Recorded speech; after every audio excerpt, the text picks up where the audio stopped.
Yeah, I just wanted to show you the hose that we use for cleaning small inside grease traps. I know there was some discussion, somebody asked what equipment he needs to use and stuff like that to do an inside grease trap. I'll show you what we use. I've been using this for 30 years, and this is basically how I started out, was cleaning all inside little grease traps. I had nothing else. So I cut my teeth on inside grease traps, and we probably still do. Wow, we probably still do, I would say probably 200 little inside grease traps each month. And you know, that, like I said, that's been our bread and butter for 30 years. So I'll show you some of the hoses and the adapters and stuff that we use on our truck and how we actually go about doing it. And I'll even give you the listing of where you can buy this hose, and they'll ship it right to your house, of course, and everything. So, but this is the hose that we use. This is a yellow, I mean, very flexible hose. It's got these cuffs on the end that work pretty good. You get them black or whatever, but you can get this hose in yellow or you can get it in blue, but it is so flexible. It's crush proof to a point where you can drag it into the back door of a restaurant and the door can slam on it and it won't crush it. I mean, it's good durable stuff. This hose is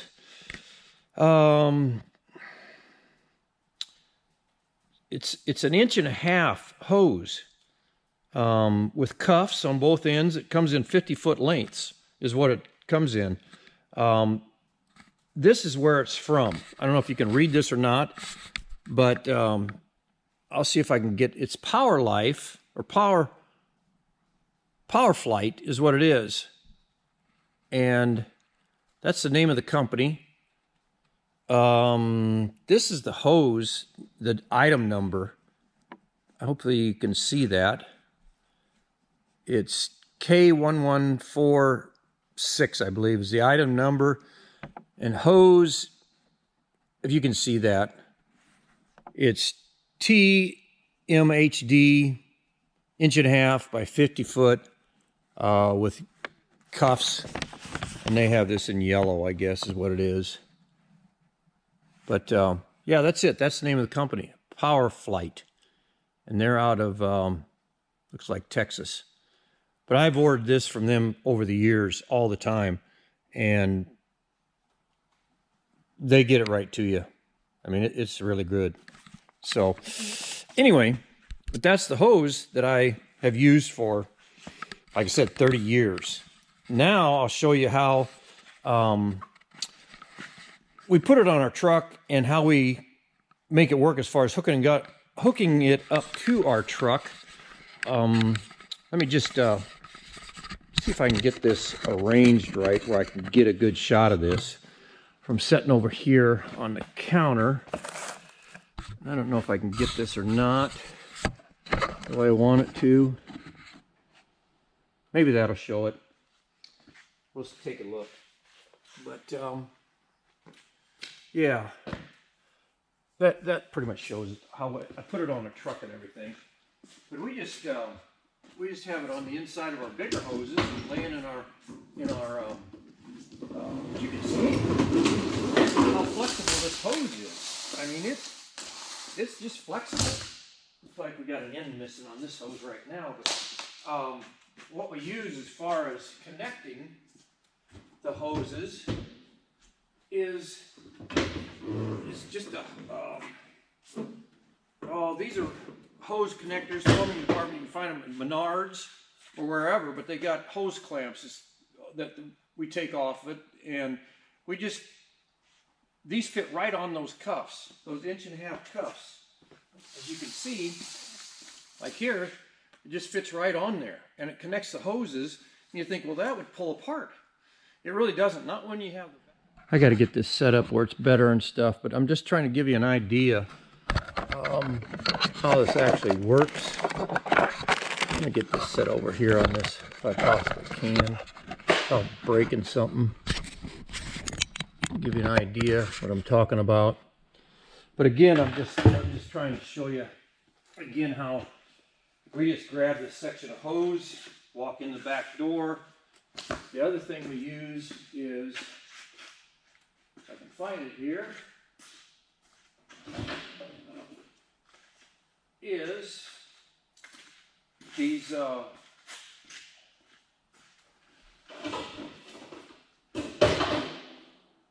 sections right here are these wands, and you can get those at I get them at a Eureka vacuum cleaner store.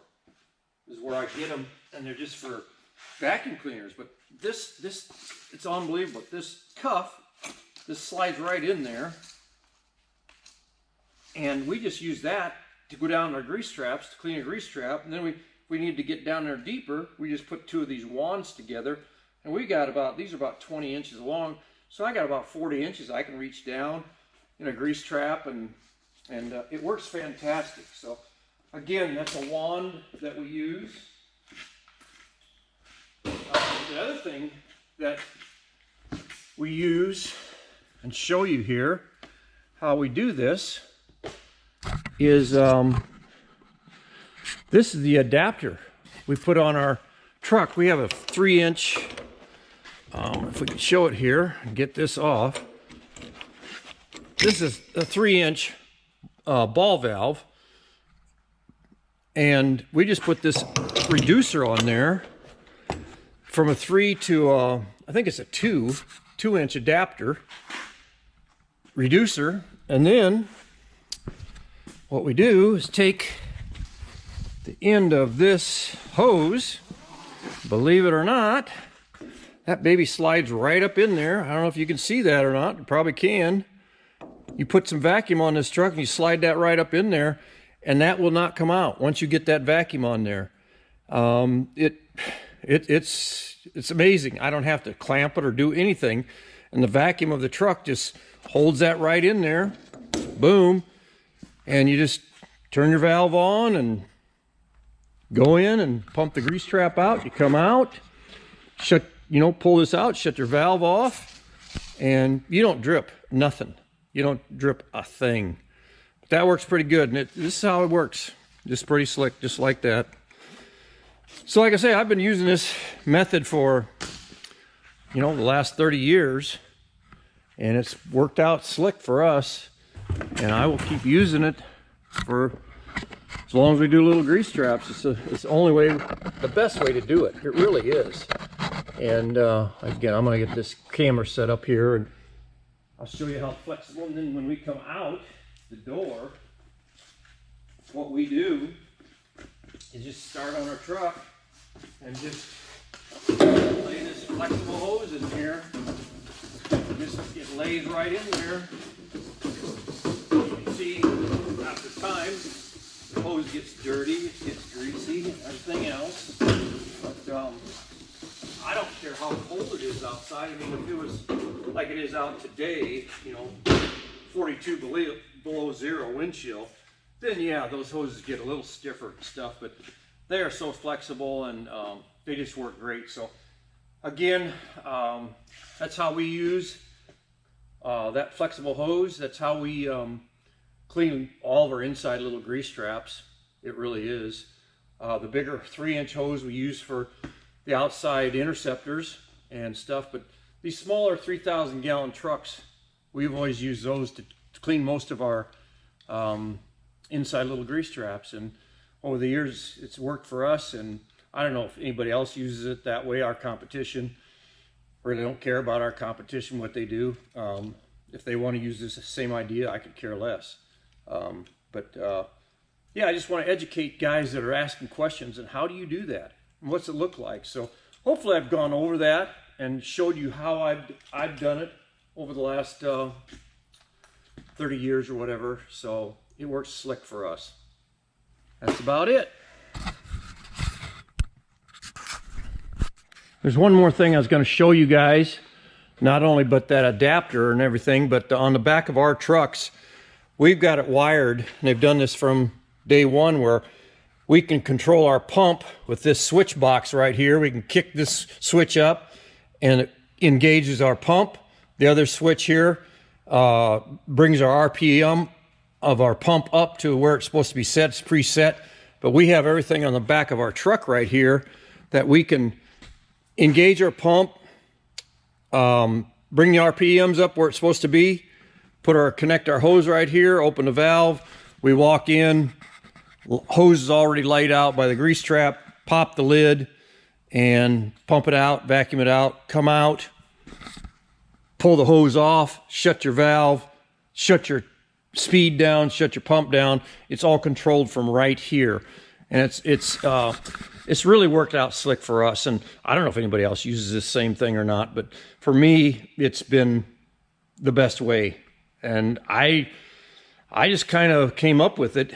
I didn't ever see anybody how they used it, how they ever did any hoses. I've never seen anybody else carry this size hose on their trucks. And all the guys that, you know, here in Des Moines and stuff, I've never seen anybody using this kind of hose. But we use this same hose on our wet vac and use the same principles. And it's so flexible, and they're, of course, shorter sections of hoses and everything. But yeah, so today's cold. It's 42 below wind chill outside, and you know, all of our trucks are inside here today. So we didn't even go out this morning at all. We worked yesterday, and it was pretty cold yesterday, but I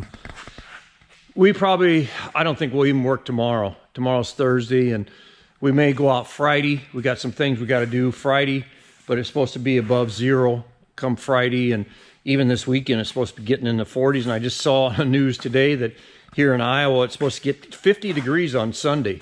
So that will be a welcome relief. That's a swing of minus 44 degrees this morning at 6 o'clock.